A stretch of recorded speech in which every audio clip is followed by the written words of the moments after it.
street art is really where I got my start, like vandalizing stuff. I thought I was just angry at the world.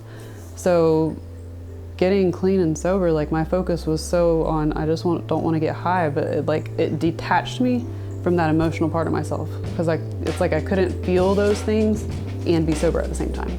Being a creative is hard enough on its own.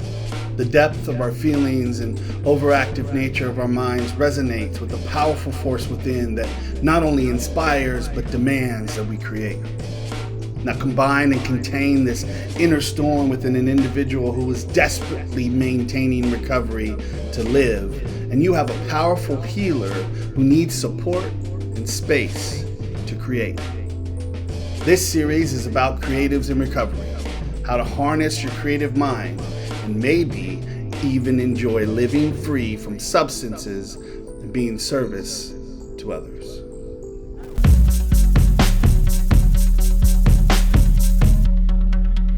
What are we doing today? Filming a tattoo session. People in recovery that do tattoos, people in recovery that get tattoos. Oh, so we're here to film it in Athens, Georgia, Winder, Georgia, at Agape Tattoo. I've only been tattooing for a very short period of time, so translating it all to tattooing has been a very quick process for me, but very different. I found that if I am doing like original art, I do much better than if I'm trying to copy somebody else's stuff. I love working with this client because I pretty much pick what we do and just go. Yeah. So. Awesome. I've been clean like 108 days, 109, 108 days off of fentanyl. It all started with Roxy's, or actually, when I was 17, I think I took my first like painkiller, right? Just eating them. And then after that, I turned into the Roxy's back when the Roxy epidemic was huge, back in like 2010 or whatever. And then I go to prison, come home, everyone's doing heroin. It's cheaper, you get more, it lasts all day, stuff like that. So, and then it turned into fentanyl, obviously. Yeah. There's so much filler that goes in around the different places when you're doing trash poker. So I wanted to leave space. That way when we wrap the different color, like the red and stuff around, it'll have space for fillers, kind of tie everything in together. My name is Sarah Coy. I am a certified peer specialist. I'm also a tattoo artist and piercer. I was incarcerated in 3 different prisons in the state of Georgia. When I moved from Alto to Emmanuel, I was able to do murals there. When I moved to Emmanuel to Whitworth, I went through intake. The intake officer found a bunch of my art supplies, and I'd spent about 2 years collecting all of these art supplies, because most of it was contraband. I thought she was going to take it all, but instead I wound up getting a detail, which was a job, creating art. So it was the first time I ever put paint to canvas. It was life-changing for me. And you're supposed to be done in 2 years. Well, I was in it for 2 years and never got out of the first phase, because I kept fucking up and passing the drug tests and getting other people to pass drug tests, and they sent me to boot camp, and then they sent me to work release and this and that and the grand rehab. But see, my mindset back then was beat the system to keep getting high. Our recovery is who we are. It's like what we've built becomes more of a part of ourselves. It doesn't just go away, and we're able to help people more when we're in that authentic position because we show up real. We show up raw. I had to do it for me.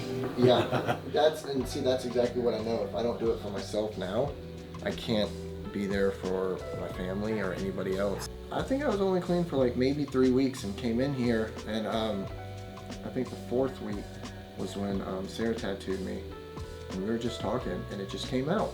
I just straight up told her, and I guess I felt comfortable with her in a way that I didn't know, and she was like, "Oh, that's funny, because I'm in recovery," and I was like, "Whoa!" I think because I spent so much of my life in active addiction, I started using when I was 12. By 13, I'd found my drug of choice. I didn't have any sobriety until I was 26, so a lot of it was just very chaotic art, a lot of rage, a lot of anger. I can remember, I grew up in a very religious home, Orthodox Presbyterian, so I remember I wanted to be a tattoo artist when I was in high school. It's cool, right? I would love to do that. But my parents obviously were not with that and did not believe that was a great idea. So I did other things, and then I did nothing with my life besides get high. I had to build confidence before I could make this jump in my art. I started out as a street artist, but I saw all these artistic avenues that I really wanted to do. Tattooing being one of them. Custom painting motorcycle tanks being another one. So I'm like just slowly checking these things off. Like I want to do a mural in major cities across the country. I've done 4. So, you know, so where people want to go do, I don't know, jump off buildings or what do they do? Skydiving. I don't know. Maybe. I want to leave my art everywhere. Like my main goal is to travel, spread recovery, do something good, and make the world more beautiful in different places. My recovery and my art go hand in hand. Like it is my pathway to recovery.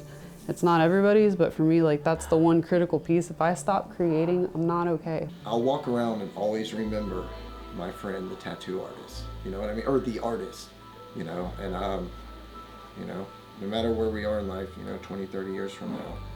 So I just thought that was really cool because she's not my sponsor, but in a way, I feel like she is because I go to her for a lot of stuff, and it's for my sobriety.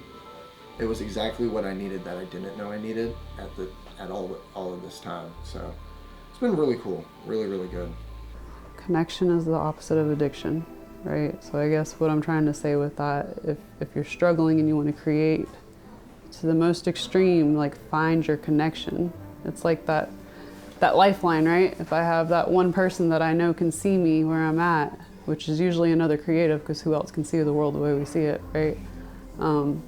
Connect with that one and create safely.